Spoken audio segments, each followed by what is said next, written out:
Hey there, Vikings fans. You are listening to the Purple People podcast. My name is Kyle West. I got Adam Carlson.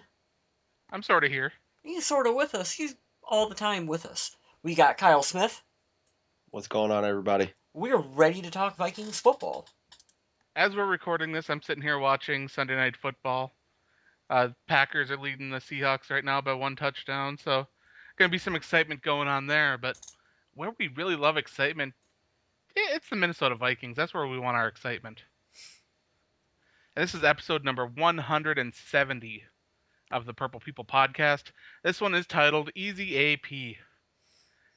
Now, I don't know if you guys remember the movie Easy A. Emma Stone, Amanda Bynes, pretty popular movie.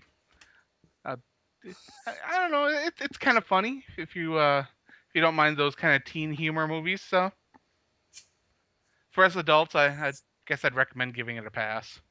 But if you got a childlike sense of humor like me, you might like it. So I guess we'll go into the quick hits since I'm the only one talking here. You lost me on the Easy A stuff there, Adam. I just thought about Amanda Bynes and her dressing up like a dude for the soccer movie. She's the man or something like that? Yeah, and the Amanda Show back in the day. Good stuff. So, quick hits. Hit him. Last week we talked about the Minnesota Vikings fan that got beat down after the 49ers game. Well, we figured out who it was according to the police. They took the tape, reviewed it. They arrested 3 men, and they cited 1 teenage girl in that assault outside the stadium. So it's good to see some justice happening. Mm-hmm. I like it. A little bit of closure there. Yeah. Violence will not be tolerated. Yes, don't do stupid things. And I know that this is another thing that I know people say, oh, well, put down the camera and jump in, try to help.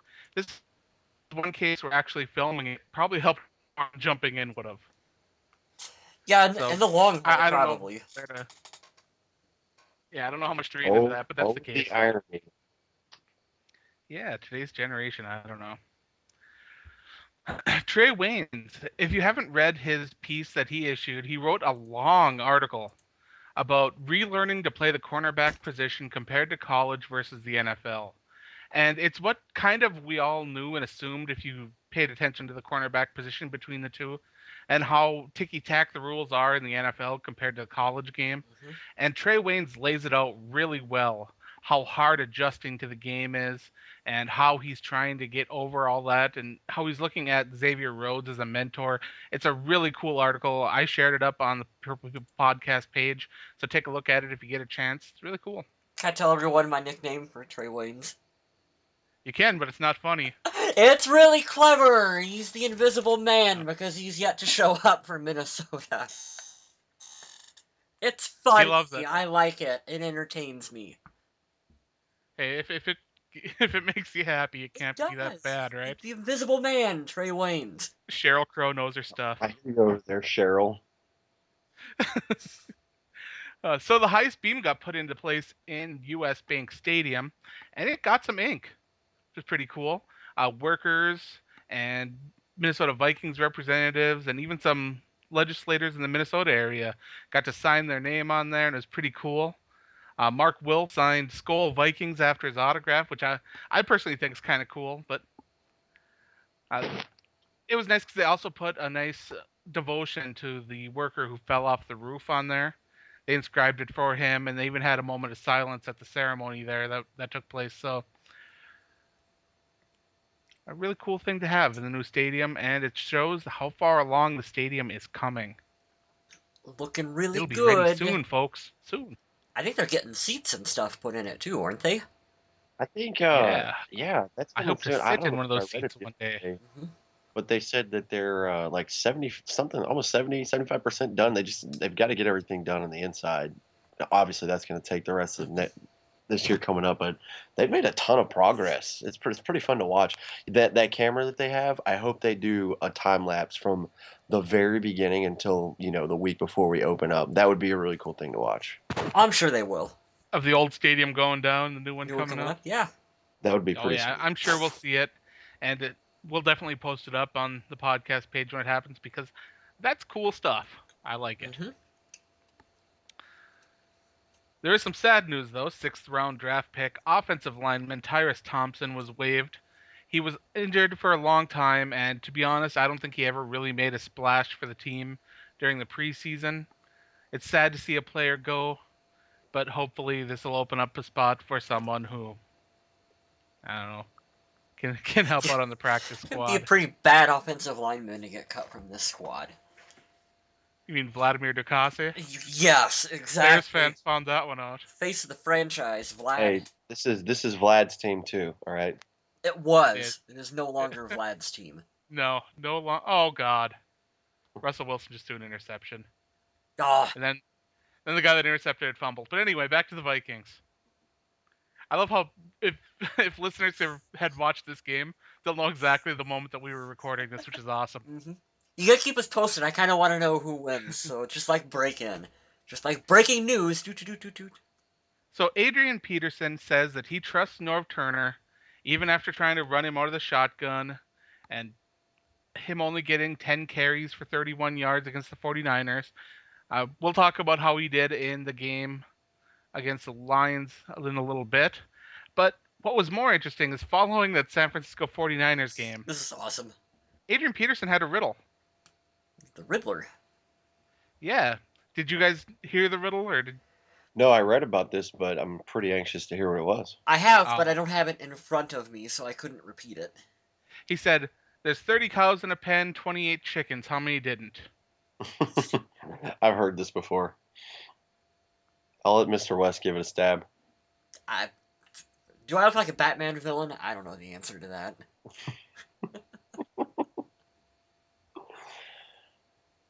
All right, so there's 30 cows in the pen and 28 chickens. How many didn't? So 20 of the cows ate chickens. Oh. I get it. Yeah. Which I've lived on a farm. I've worked on a farm. I've been around cows. I've never seen a cow eat a chicken. I don't know if this is something that happens down south, since that's where Adrian's from. I don't know if they have chicken-eating cows down there. Maybe it's a Texas thing. Maybe it is. I don't know. They eat weird stuff down there. Andy chickens. Maybe we should get Megan on the show and ask her. There's a callback for long-time listeners. Say, hey, do the cows down there eat chickens? 45 minutes later. Still wouldn't get an answer. I love Megan, though. She's fantastic. So the final quick hit is that prior to the game against Detroit, the Minnesota Vikings said that they will not be bringing in a kicker for competition for Blair Walsh. I don't know if that'll change after this game because we'll put a little spoiler in there. He missed an extra point. When you said that, the only thing that came to mind was Ace Ventura. Like, they're not going to bring in a kicker. Really? Oh, we'll see about that. Stay tuned for next week's show as well.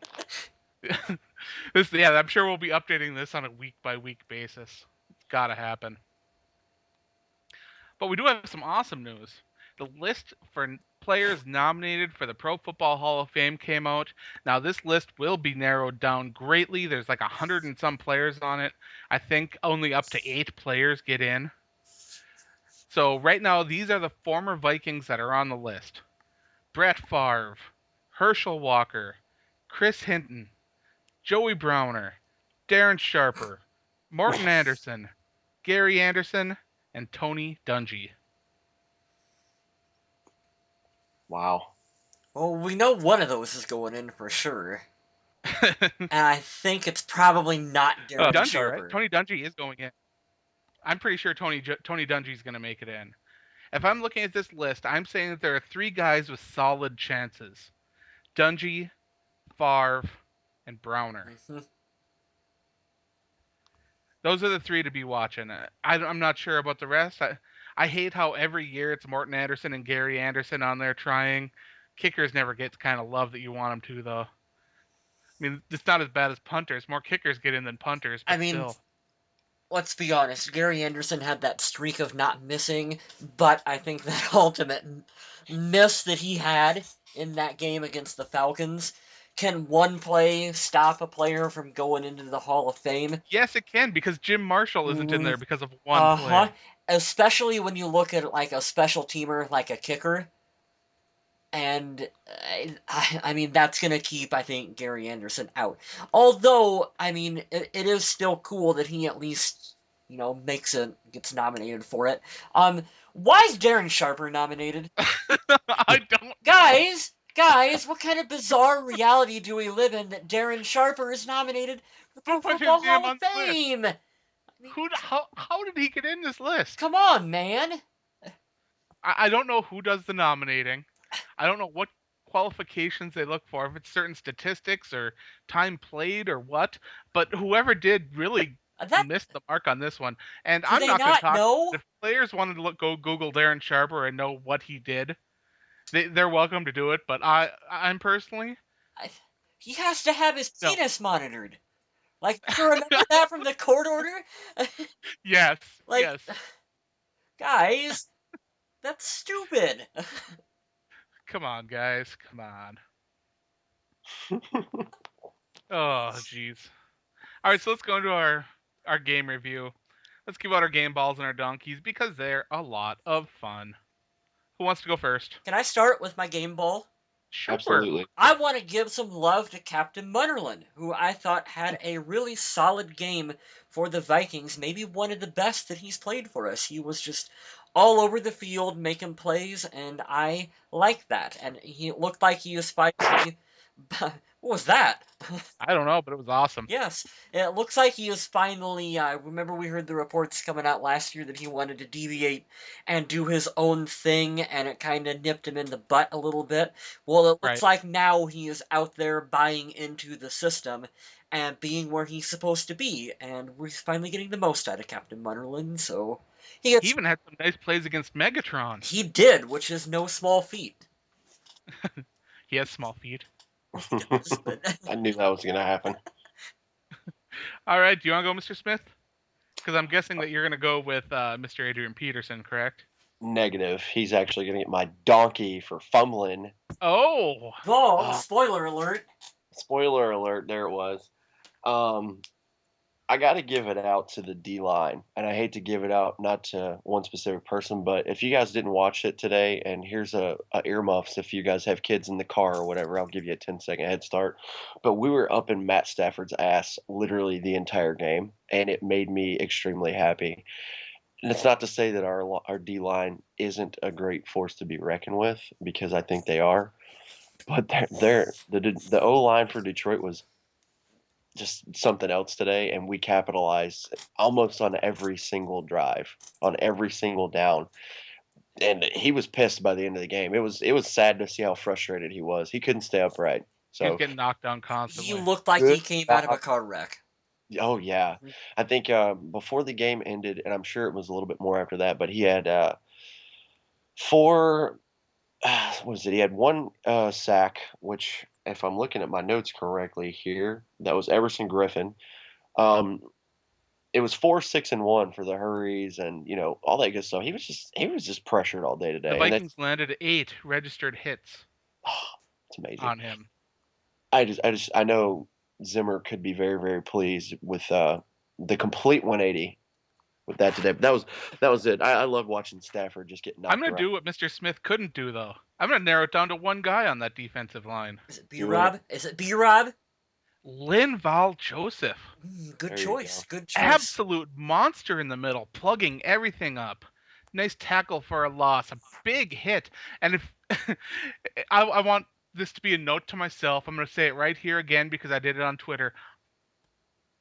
I never want to get hit by Linval Joseph. Goodness gracious. He hits people and they collapse. Can I say it? A little bit of shades of Pat Williams. Oh, it is. Yeah. You see it. Uh-huh. I mean, it's a tighter package, but wow. Him and This is why Linval Joseph was brought in to do this. Just amazing, amazing play. him and Sharif Floyd are really good together. Like, Yes. Yeah, a that's great a great tandem. Yep. Great tandem. All right, so you already gave away your donkey for the fumbles for Adrian Peterson. Well, I figured that we all know pretty much. Well, I know one of you two Your are going to donkey. pick somebody else for it. So I'm not discrediting Adrian. He looked like the Adrian of old, except he didn't break one off. I'm being super greedy as a fan. I really wanted to see him break, a 60-yarder. But when you have 134 yards and we fed him the ball 29 times, good things happen. Good for you. But three fumbles in a row. This looks like 2008, 2009 Adrian, and that's not a good sign. So turnovers are never good. So that's why he's getting it. For me, I am going to start out by saying that usually I don't like to either give a game ball or a donkey to a player for one specific play. I like to kind of look at overall, like the whole kind of like body of work throughout the game, unless it's like Jarius Wright. He catches that pass last year in overtime to win the game. Right. I gave the game ball to him for that one because that was a huge game-turning play. But I'm gonna go ahead and just based on this one play, I'm gonna give it to Anthony Barr because I didn't like the hit that he put. I really don't use the word hit, but kind The of shove. the shove-ish kind of thing that happened to Stafford out of bounds on the Detroit sidelines, and then he gets jaw-jacking with the entire team. And I'm like, I don't really, don't do that. Just don't.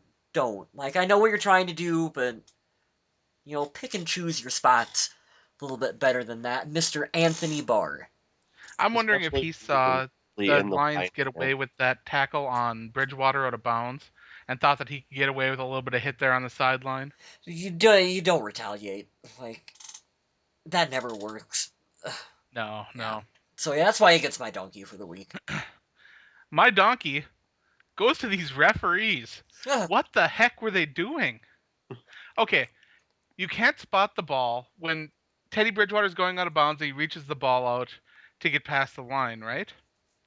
Uh-huh. And so the Vikings review it. They throw the flag to review it because Teddy Bridgewater had his arm out, and by the time he crossed the line to go out of bounds, the ball was past the marker.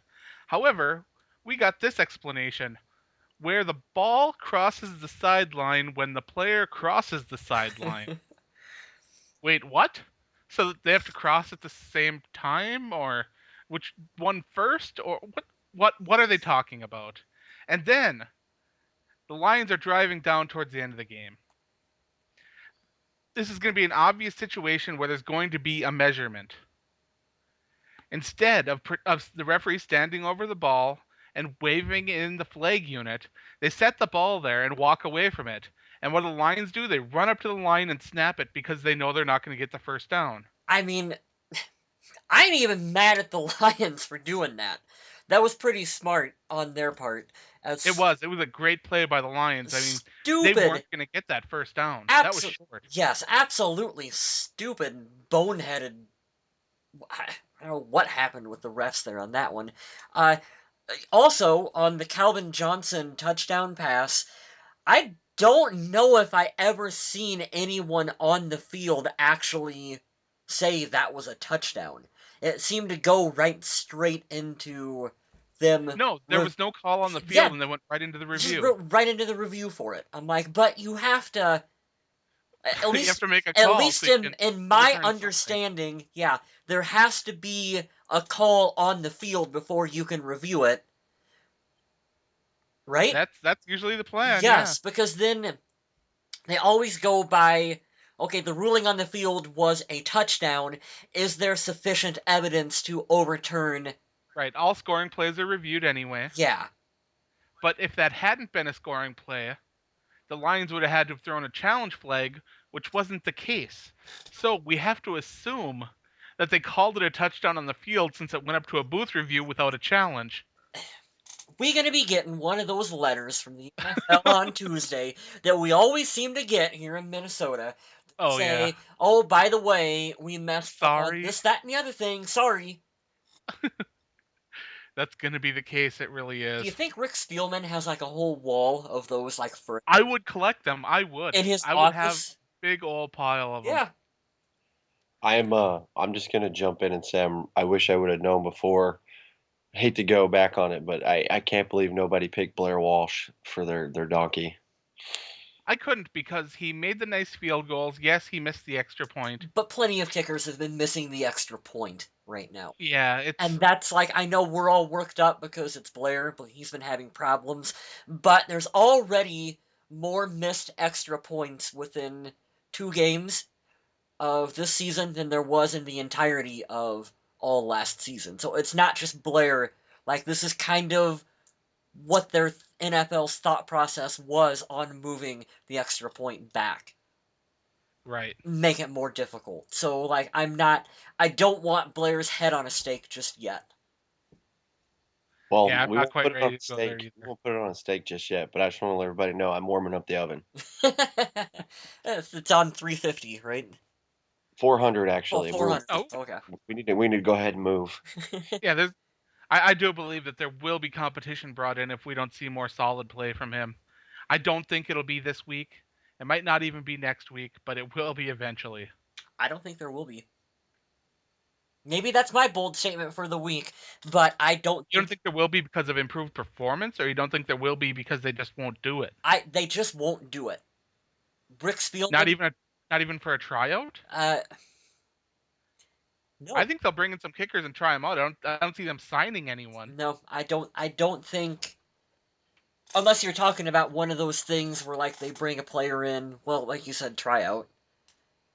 But Yeah, no, I don't see any signing. yeah, I don't think there will be any kind of signing. I don't think there will be. Nothing will actually come from it. Like, you won't see anyone brought up to the roster or signed on the practice squad, or you won't see anything like that. No, I don't think we'll see that. But let's go into the game now. Teddy Bridgewater, solid game, 14 for 18, 153, one throwing touchdown. I had to clarify that because he also had 6 carries for 21 yards and a rushing touchdown. Woo! A good game from Teddy all around against a team that he historically, and I say historically, but it's only been 1 year, has struggled against. You know Good to what? see it, Teddy. Good job. I got to give him a shout out too. I'm just kind of hanging out today. I was coming back from the gym. I went early this morning and I turned on the local radio station here in Virginia. And I'm not gonna lie, these guys were pooping on Teddy. They were saying, he's not who he is. He's a fraud. We'll see the Teddy Bridgewater that we saw last year against Detroit. I think he's a dink and dunk kind of guy. And I'm really excited that he came out and did awesome today. So I just wanted to give you a shout out to, I don't even know the guy's name here. It's a local guy. Obviously, it's a Sunday afternoon radio station, but hey, Right. good job on that. How'd that turn out for you? Now I will clarify something a little bit. I do think Teddy Bridgewater does pay too close of attention to this close safe throws and doesn't look downfield enough. That said, I think a lot of that has to do with the pressure that he's getting from the lack of blocking on the offensive line and the struggles that he's getting from the blocking from his running back. The time just isn't there. Hmm. He's also If he still learning.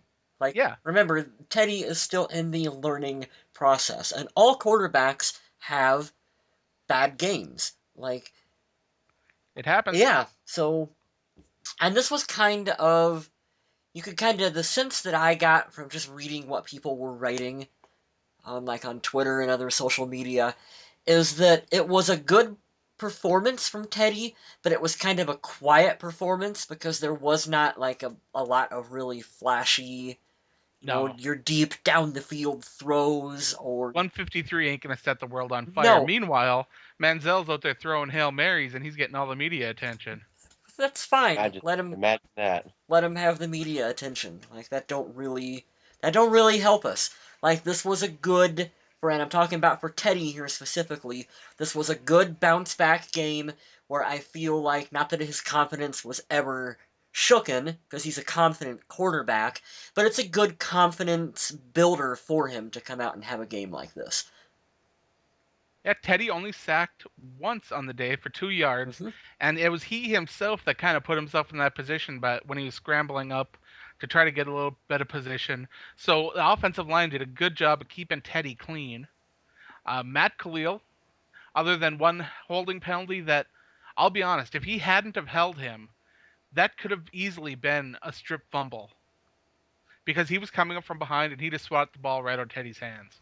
Teddy would not have seen it coming. Again, I had told you guys this while the game was going on, is that I'm okay with that penalty in that situation. Like, Matt Khalil needs to play with a little bit of an attitude, a little bit aggressive like that. And like you said, Adam, he was protecting his quarterback, and like he probably stopped an even bigger negative play for the Vikings in that situation. So I'm okay with that. Yeah, Khalil was in my runnings for my game ball because He had a solid game. he really solid game, and that's what I like from him is when you don't have to talk about him.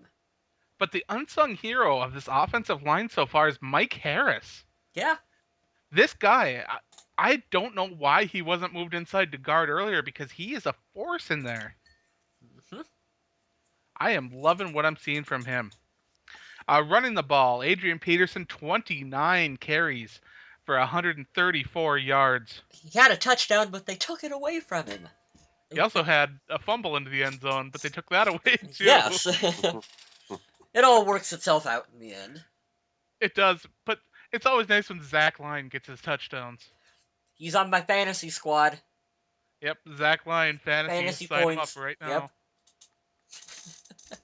Other than Adrian and Teddy, who we already mentioned, we had one run for 29 yards from Jarius Wright on a nice little nifty double reverse that looked like. That was a really nice play. That was probably my favorite play of the game, is that was just a really smart, really well-designed play. It worked incredibly well, and we'll probably never see it work again for the remainder of the season because now every NFL defense that we play is going to be looking for that, but it was really cool.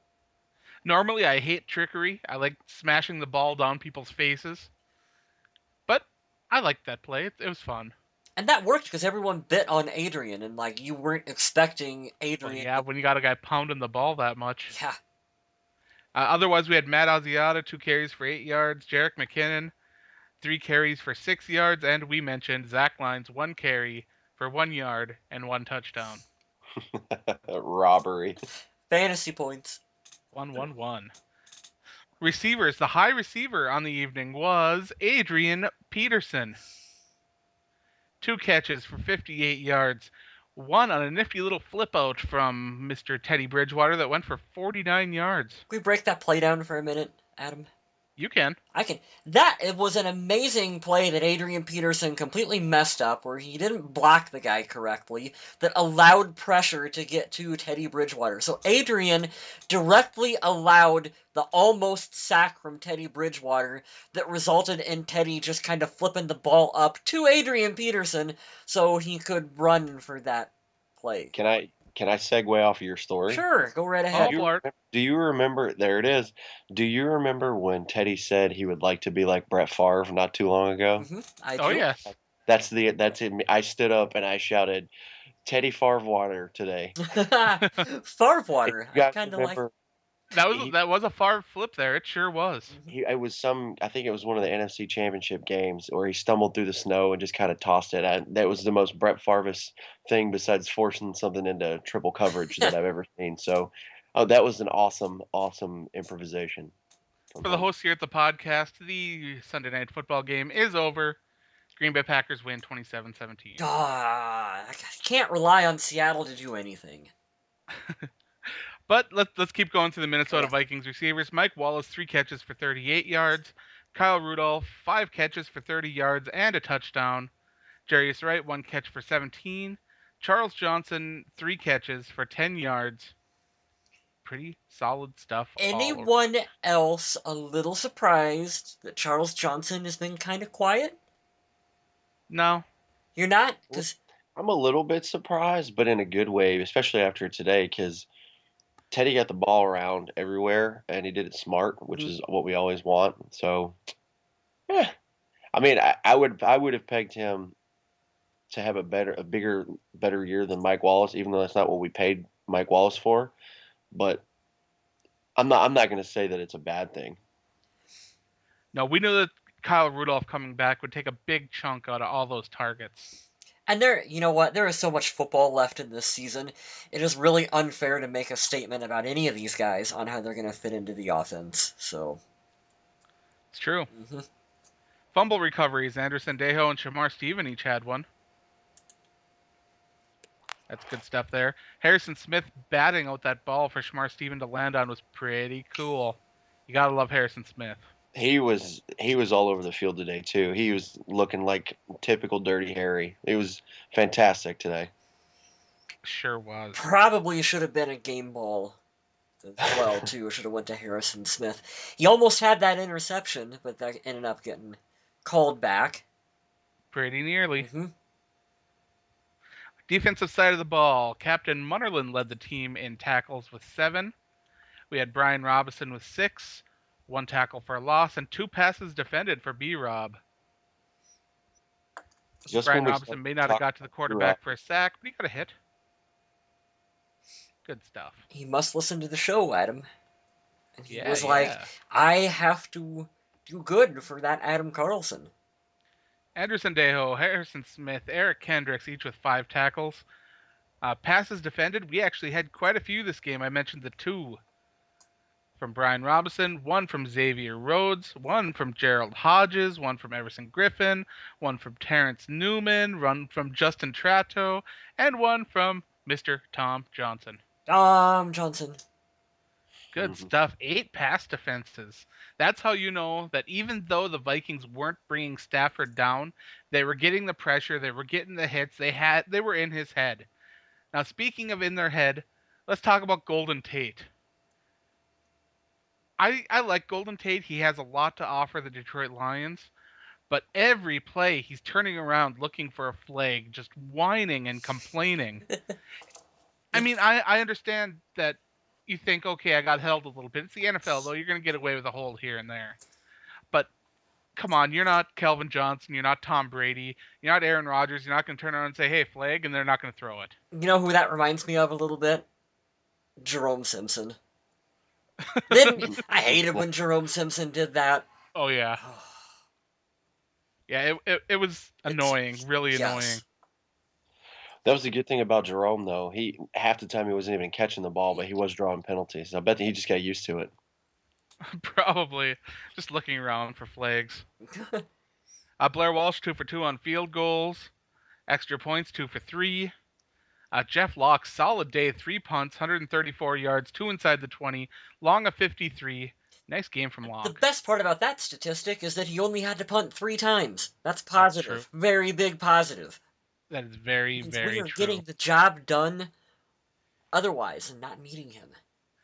To me, the most impressive part of this game was only allowing 38 rushing yards for Detroit. And when you take Matthew Stafford out of the rushing numbers, they had 18 yards on the ground. Mm-hmm. Amir Abdullah, 6 carries for 9 yards. This is the same guy that was tearing things up last week. Theo Riddick, 1 carry for 5 yards. It's one nice carry, but Joique Bell, 4 carries for 2 yards. Joique Bell was the one who took to Twitter when Everson Griffin said, "We will win this game against Detroit." And Joique Bell was the one that noted. Do you think Mike Zimmer put an emphasis on stopping the run? That's what they were doing all preseason. They were planning on it all year. And I think that humiliating performance against Carlos Hyde was what really set that whole thing in motion. Well, and you can bet that practices between that Monday night game and the game against the Lions were not pretty. Did you see the video up on Vikings.com of Everson Griffin, the really short one, where the dude was like ready to start crying because he was so emotional over last week's loss? Like, they take this stuff very seriously. So I am not surprised that they came out and were like, nope, not going to run it against us.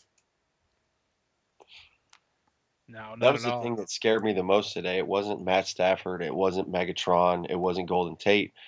Just seeing the rookie last week for them just run rampant and then seeing what we let Carlos Hyde do to us. And it was non-existent today. This is the team that we had all this hype for and all this preseason, playoff sleeper contest. This is how I envisioned us being this year. I hope that we do this on a weekly basis for the rest of the year. Mm-hmm.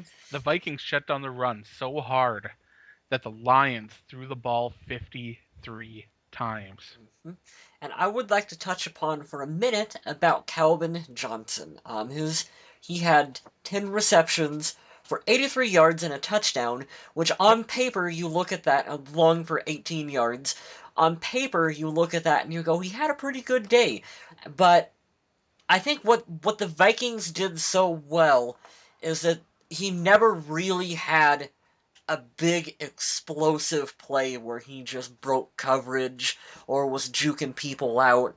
Like there was a lot of kind of like dink and dunk, good job of containing him. Like he got his yards, he got his touchdown because it's Calvin Johnson and he's one of the best receivers in the NFL. That's gonna happen. But I feel like they did a good job of no explosive plays, no breaking containment with him. You They left made out it. one of the most important stats for Calvin Johnson, What's though. that? The targets. He was targeted 17 times and only caught 10 of them. Well, see, there you go. They made him earn his keep today. Mhm. Xavier did a fantastic job of making him earn, like you said, not letting the big, huge plays that he's known for in the past, but really making him go out there and work for it. That was the best part. I wasn't even mad about the touchdown that he grabbed. I mean, let's be real. That was pretty. That's just him being Megatron, but all in all, it was a great coverage day. Even not even Xavier, like you said earlier, Captain Munnerlyn stepping in, not being afraid to go up and attack him. I mean, that's pure Mike Zimmer getting in their butt earlier this week. It's fantastic. Yeah. Absolutely. I've always kind of believed in Captain Munnerlyn because he's a feisty guy. That he should fit really well with Mike Zimmer trying to run just like a feisty, aggressive defense. And so it's nice to see him like kind of carving out a little spot for the team. I like Captain Munnerlyn quite a bit. Absolutely. Other than that, we didn't see a whole lot from the Lions, to be honest. When the Vikings only allow 16 points, that's a fantastic thing. Mm-hmm. We covered a lot of the woes on running. We covered how Matt Stafford had to throw the ball way, way too much. There were some pretty impressive catches, though, from Mr. Eric Ebron, who I like to call Stonehands Ebron because he struggles to catch the football a lot of the time.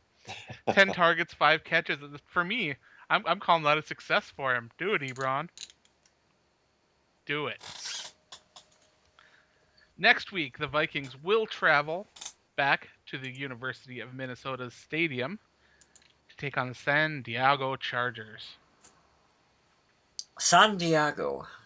That should be fun. Mm-hmm. Philip Rivers and the boys. Homecoming for Norv Turner as well, too. Absolutely. This is one of those games that could be really interesting to watch, but the San Diego defense this year has been shown to have a little bit of a weakness against the run. Mm-hmm. So that could be a really entertaining game.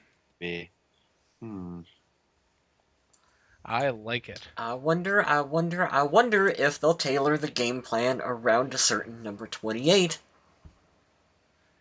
Could be a very, very good plan. That's what I'm thinking. I will say that going against the veteran Philip Rivers, not taking anything away from Matthew Stafford, he's a good quarterback too, but Rivers has been in the league longer, more of a veteran. It'll be a bit more of a test for the secondary. Be a little bit more interesting to kind of see how they hold up with the veteran quarterback out there. I agree. Philip Rivers is a very good quarterback. I don't know if I'd put him in the elite or great category, but he is very, very good. Hey, he can get the job done, and he's been around the league a long time, and you can definitely win games with him and make a playoff push category. So, for sure. Yeah. And they've got some exciting young running backs too. Mm-hmm. They got a pretty good wide receiver too. Keenan Allen. Remember, listeners, I wanted Keenan Allen in Minnesota. You sure He did. was one of my guys. I really wanted him. We will trade you a Cordero Patterson for a Keenan Allen. Okay, so our social media question of the week. I asked you guys, do you think this Vikings team can rebound and show the potential we believe they have? And as we saw, the Vikings did rebound. They had a very impressive performance against the Detroit Lions. You guys had some pretty interesting statements before the game. I'd like to read some of those. Parker Nakin says they need a convincing win at home this Sunday for me to regain faith. Of course, he's talking about the game against the Lions. So count him as one of the faithful. Troy Thorson says, I think the Vikings will rebound. It was only one game. I think they'll look a lot better. And he's right. They sure did. Emmanuel Mueller says, over under at 50%. I'll take the over. We will rebound, and it will start this week. Hashtag Skull. Disclaimer. I'm going to this week's game against the Lions, so I'm waxing optimistic. I would be too. I definitely would be too. Tommy Gunn goes a little in depth. He says that since 2009, who are the Vikings' top 3 highest drafted offensive linemen? Huh. He says Matt Khalil, first rounder, Phil Lodeholt, second rounder, and then David Yankee, fifth rounder. I think he kind of missed TJ Clemmings, the fourth rounder, in there, but I'll give him credit because I know what he's going for. He said, we have drafted 7 offensive linemen since 2009 in the 6th and 7th round, 10 total. Rick Spielman cannot sit there and tell me they are investing in Adrian Peterson and Teddy Bridgewater while doing, I'll paraphrase here, nothing for the part of the offense they rely on the most. The youth movement is not working on the line. Also, our wide receiving core strikes no fear in defensive coordinators in the league. I'm still betting the Vikings can beat the Lions, but my enthusiasm is severely tempered. I mean, And as always, we got the other side of the coin. He's not wrong, really, on any of that. Like, I agree with you. I love Jeremy Woods because he always brings the other side of the coin. He says, like I said during the preseason, the offense is not what everyone seems to think it is. It is still an average group of players. Mm-hmm. I won't go off on too big of a rant, but don't we as fans, and you know what, I'm talking about myself here too, guys. When you pay a player like Kyle Rudolph a lot of money, you automatically just go in your head, well, that makes him a top tight end in the league. Just based on the contract extension alone. And sometimes you get a little bit ahead of yourself, kind of on it, and it's like he's at the point where get the production to match it. You know what I mean? Right. Mm-hmm. Very few quarterbacks in this league will hit the ground running. I think that Teddy Bridgewater will continue to grow and develop. And as the running game develops around him, he'll get more confidence. And as the offensive line grows with him, things will get better. Like I said, they kept him pretty clean this game. Only the 1 sack, and that one was kind of his fault. So the offensive line is trying to do their job. We're seeing improved play from several guys along it. So, and it is hampered by injuries. Remember, Sully's still gone. Phil Lodeholt gone for the season. Fusco's starting a new position. Mike Harris, I believe, is doing a bang-up job, plugged in at the right guard position. For what they've got and what they're working with, I think they're doing all right. Couldn't have said that better myself, barring all the injuries and all the Now, shuffling. speaking of injuries, nobody got hurt this game, which is fantastic, because we saw a huge injury this week when Dallas Cowboys quarterback Tony Romo fractured his collarbone. I know that injuries are a part of the game, but they're so scary, and every time the Vikings can escape a game without a major injury is fantastic. So I'm going to keep knocking on wood every week that something like that doesn't happen for Minnesota. Absolutely. You just jinxed us for next week. No, because I knocked on wood. Oh, okay. That's how that works, you know? Gotcha. Next week, social media question. Who do you think is the Minnesota Vikings mascot? Do you think it's Ragnar? Or do you think it's Victor? Victor the Viking or Ragnar, the motorcycle riding awesome badass dude. Yeah, one's kind of cartoony, one's a bad butt dude on a motorcycle. Who We got good dances, stuff going on. Yeah. cheerleaders. Ragnar's awesome. We got some good competition there. That'll be the question for this week because Mr. Kyle Smith brought it to my attention that Ragnar was missing this week. It was pretty crazy. It was really sad. Like, it was good media if you like that kind of stuff. But I was scrolling through the old Facebook today, and you just see a picture of him at home, and you're like, are you late? Or are you missing something? And then Kyle West does a lot of digging and tells us before the show that a family member said it's kind of like a contractual thing. So there's never it sucks because he's been a part of the family and everybody sees him, and I think it's a really, really cool, fun feeling thing. But anytime there's money or an agreement involved, it's not going to look pretty once the time comes that they have to make a choice. So I feel bad. I hope the guy gets to come back. I don't mind Victor the Viking, but I think Ragnar's way more awesome. That's just my opinion. Yeah, I mean, Victor is a really cool, like, kids thing. Like, I see the kids interact with him every year up in Mankato in training camp. Little kids love Victor the Viking. So I get that. Fulfills a purpose. Makes the Vikings money. But Ragnar's really awesome and cool too, and he's been a part of the team for quite a while now, so I don't want to speculate as to what exactly went on, because that's like his personal stuff. I don't Right. really feel like we should get into that too deep. And we don't know enough about it to really dive into it I don't anyway. really feel like anyone knows too much as to what went on. But, I mean, I don't. You see, there's plenty of other people in the stands who dress up. You know, like Sid Davey. Every Vikings fan knows Sid Davey. Oh yeah, and the purple pimps. Yes, definitely. So, I mean, maybe, if Ragnar can't be on the field, which I do understand from the Vikings side of things as to why maybe they wouldn't want him on the field. Um, there's no reason why Ragnar can't be in the stands with the other. An unofficial mascot. Yeah, because I mean, I don't know. Because when I think of the Vikings, I think of Sid Davey as well. Sid Davey is all over their promotional stuff, and I don't want to dive into his personal stuff either, but he's got to have some kind of deal with the team to use his likeness as well, right? Yeah, that or he's just a fan that really loves it. Yeah, just doesn't care either way. I mean, I wouldn't care. You want No. Vikings want to use our Purple People podcast? Rick Spielman, go right ahead, right? Yeah, have at her. Yeah. So, I think that we've got a rant and a bold statement coming up, right? Yes. Yes, we do. And I'm not sure if you mean that for me to put both together, but my bold statement this week is not a prediction. It's not about a player. I want to have a little talk with the fair weather fans that I just randomly stumbled across this week on social media.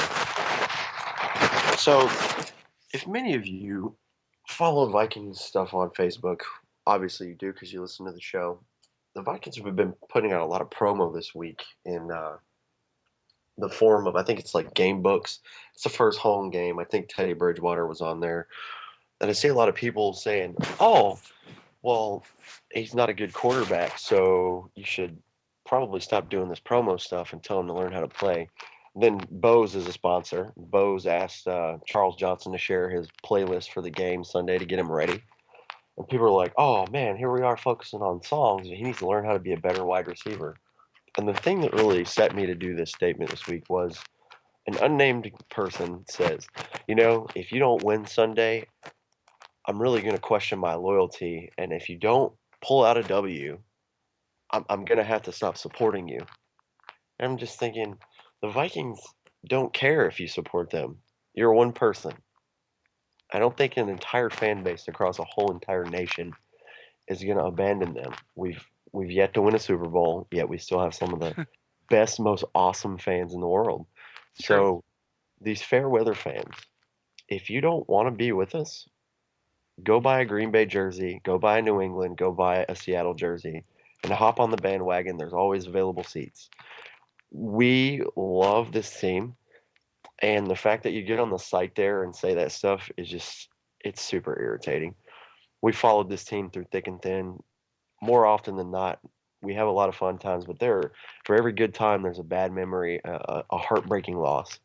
But let me just leave that. I'm going to leave this on the table there. The bold statement of the week is, if you are questioning your loyalty to the team just because they lose a game, then I think the question's already answered. I'll leave it at that. It reminds me of when people say, I think my girlfriend's cheating on me. It's like, if you're really thinking that there's a chance of this, then you're in more trouble than you even think. So yeah, it's that kind of situation. It really is. And fans that have listened to the podcast, from the first episode of this show, both me and Mr. Kyle West told our stories on why we are Vikings fans. Mm-hmm. And if they've heard my story, they know that I'm not jumping ship ever. That's not happening. I'm staying on this long ship. It's happening.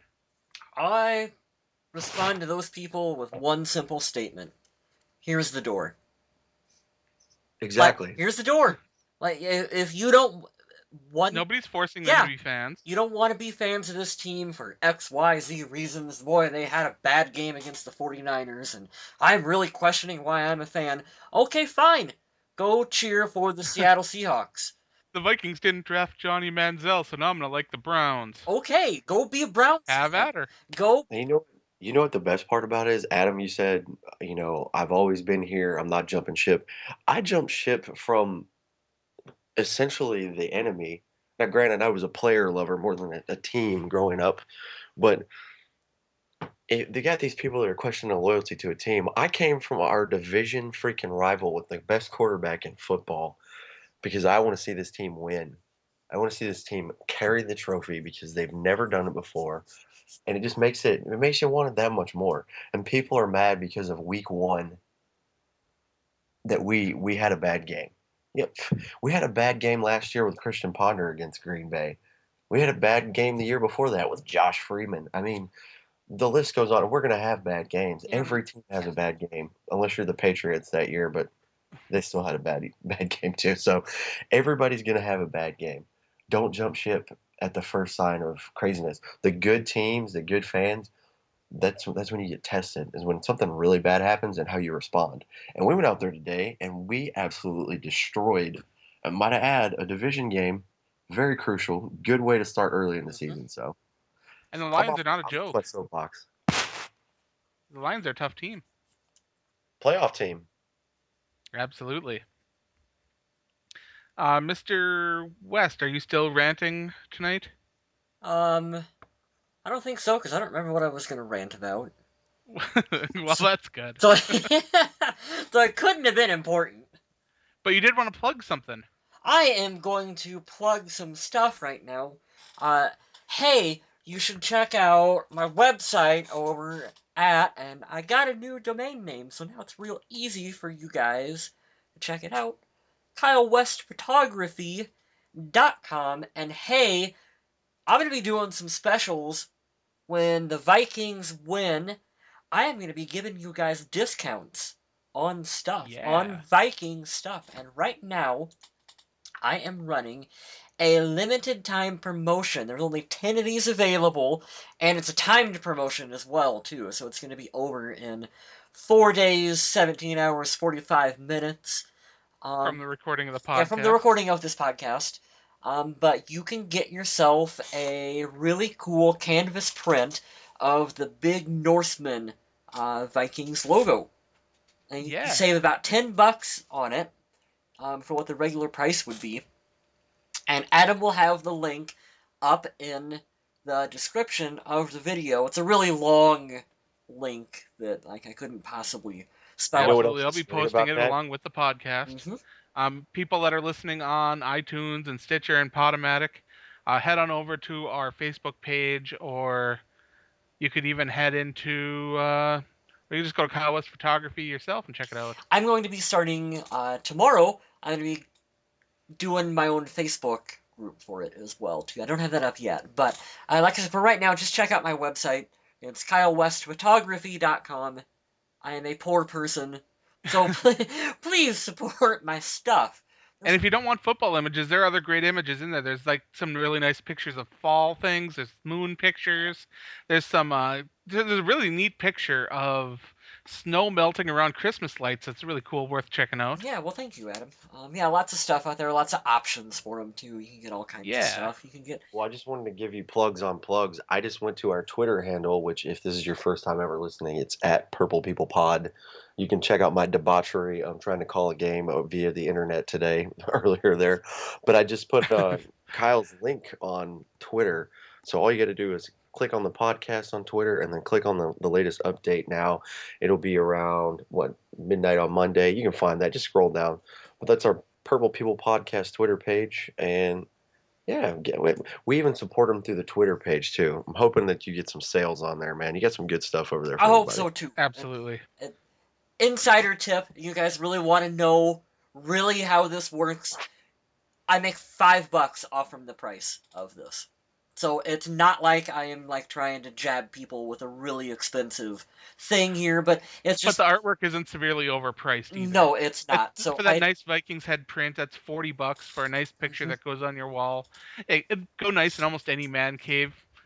Even if you're not considering buying it right away, check it out. Watch for the deals. Mhm. There will be a picture that catches your fancy. There will. Yes, every week the Vikings win, I am going to be running a promotion. Yeah. So I hope for lots of promotions. Nice. And I'm gonna pimp my stuff for a little bit here. TheVikingAge.com. That is a great place where I write about the Minnesota Vikings. Immediately following the game, I posted a 5-page review on the game that I watched. And I say the game I watched because what I saw was apparently a little bit different from some of the other people. But we all see different things when we watch a game. Some people watch the offensive line, some people only watch the quarterback. For the game going on the field, there's so many different things to go. And if you want to know my opinion, feel free to check it out. There's some other great writers on there. There's also up to the time news, opinions, lots of good stuff.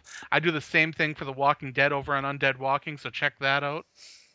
I give Adam a compliment since we're complimenting everyone right now because Aw, the Vikings won and it's a good day. it puts us in such a better mood.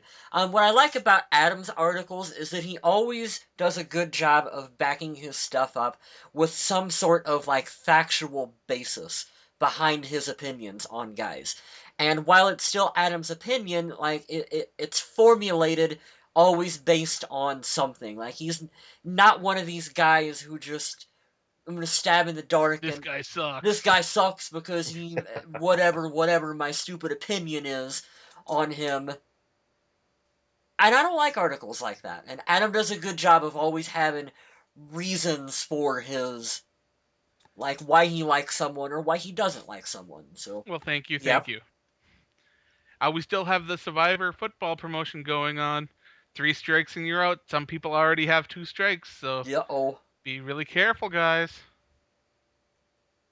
You want to win that jersey. Do we have a leader? Is it?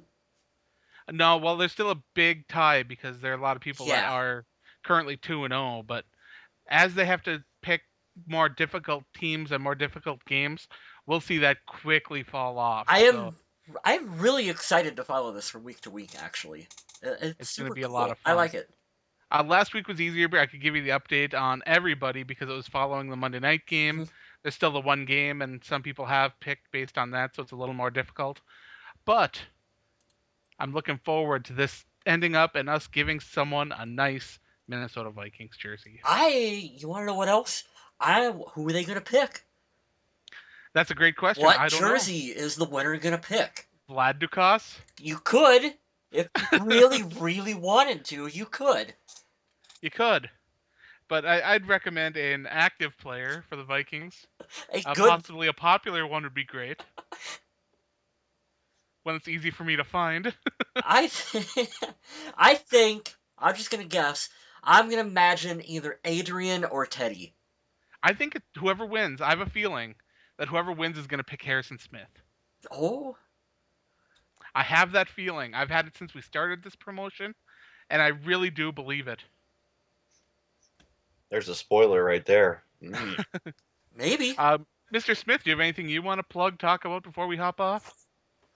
Very soon, very, very soon, I am a musician outside of my regular job and outside of this. I'm going to start my YouTube channel. I have actually been blowing up on Facebook. Thank you to everybody who's watched my It's true. videos. I'm going to pass those along to YouTube. I do a lot of covers. I've been in bands before. I'm doing the solo thing now.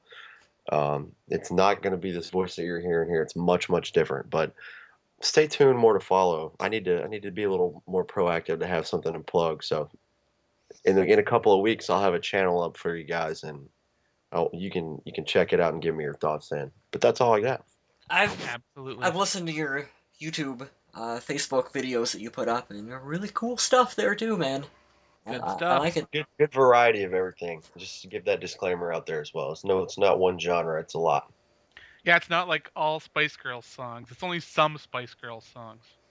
It's not all Taylor Swift, but all Taylor Swift is encouraged. That's right. Oh.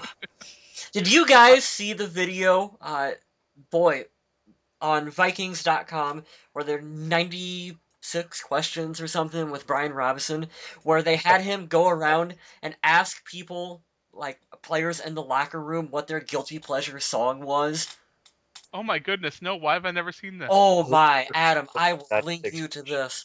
June. Spoiler alert, he has someone sing a Justin Bieber song. Also, did they do a second series where of Password, like Bridgewater and Yes. It was okay, I gotta see that It was too. Everson Griffin and Brian Robinson, and it It was was the hilarious. funniest thing. I love Everson Griffin to death. That dude, Okay, I'm watching these things as soon as we get done here. oh my, Everson is just so funny. On Just, that note, we will likely be back next week. I'm saying likely, not positively. We'd love to. We're planning on it. maybe we're gonna get So hit by an asteroid. What do you mean likely? it's likely. I don't promise anything. My friends and family know this because promises are too easily broken and they can happen when for any reason. And even a justifiable reason to break a promise is a broken promise. So I don't promise anything. This is why you're the brains of the show, Adam. I know I'm like the legal department of a company. It's like, we'll be back next week. Don't say that. Say we'll probably be back next week.